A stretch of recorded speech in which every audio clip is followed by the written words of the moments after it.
तो आज की कहानी 2025 में एक बेहतरीन थ्रिलिंग स्टोरी होने वाली है, जिसकी शुरुआत में हम एक खतरनाक नज़ारे को देखते हैं। शुरुआत करते हैं जिससे हमारी कहानी का मेन लीड यानी कि माइक बिना किसी सपोर्ट के ही रॉक क्लाइंबिंग कर रहा है, जिससे वो पूरा भी कर लेता है और इससे उसे काफी खुशी भी मिलती है। और फिर अगले सीन में हम उसे एक साइकियाट्रिस्ट के पास देखते हैं। माइक उसे बताता है कि वो बिना किसी सपोर्ट के पहाड़ को नाप दिया उसने, और ये सुन वो भी हैरान थी, पर वो उसे वार्न करती है कि तुम्हें ये सब नहीं करना चाहिए, तुम्हारी तबीयत ठीक नहीं है, कहीं जाने अनजाने में कुछ ऊंच नीच हो जाएगी तो हमेशा के लिए पछतावा रह जाएगा। लेकिन माइक कहता है कि वो एकदम ठीक है। दरअसल सालों पहले एक हादसे के दौरान उसके छोटे भाई की मौत हो गई, जिससे उसे गहरा सदमा लगा है, इसीलिए उसके डॉक्टर ने उसे साइकियाट्रिस्ट के पास जाने को कहा। पर माइक को लगता है कि वो एकदम फिट और बिंदास है। इस दौरान मीलों दूर हम नेपाल की एक खतरनाक सड़क को देखते हैं, जिस पर एक बस अपनी मंजिल की ओर बढ़ रही है। इसमें कुछ यात्री हैं जो रोड वन वे होने के कारण सामने एक ट्रक आती है, तो बस ड्राइवर उन्हें पीछे हटने को कहता है, पर वो तो मानो इसी काम के लिए आया हो, उसने जबरदस्ती इनकी बस को ढकेलना शुरू कर दिया, जिससे वो एकदम किनारे पर आ गई। इतने किनारे पर कि उसका एक टायर स्लिप हो गया और पूरी की पूरी बस खाई में गिर गई, जिससे सभी यात्री बड़ी ही दर्दनाक मौत मारे जाते हैं। और इस हादसे के दौरान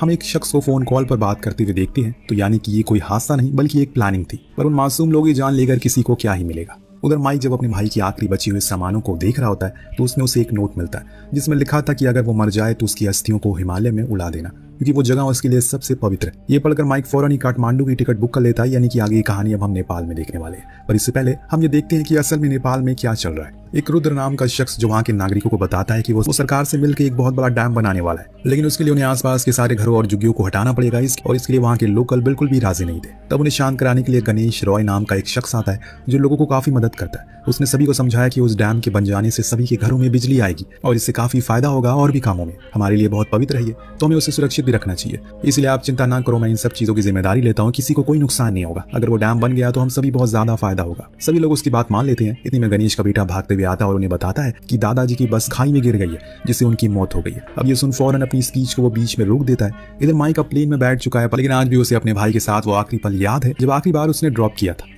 दरअसल उसका भाई मिलिट्री में था और उसका सपना था कि वो हिमालयन रेंज को देखने जाए, लेकिन मिलिट्री में रहते वो इस काम को कर नहीं पाया और फिर एक दिन एक मिशन के दौरान उसे गोली लग गई। हालांकि वहां से वो जिंदा तो लौट आया, लेकिन कुछ ही दिन बाद उसकी मौत हो गई।